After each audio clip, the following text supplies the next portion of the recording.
Once you start nebulization, your child becomes dependent, and repeated allergic cough means lifelong asthma.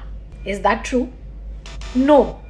Nebulization does not cause asthma, and the drugs given during nebulization do not make your children dependent. Now, children have really small airways.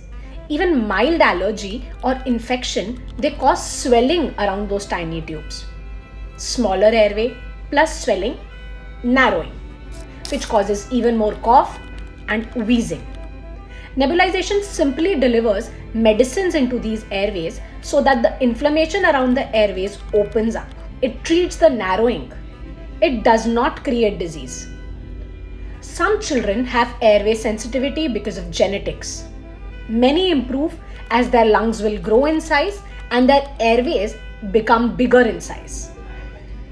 Now, asthma is diagnosed after a pattern of repeated episodes, not after one cough and not after one nebulization. Don't fear the machine. Understand the airway.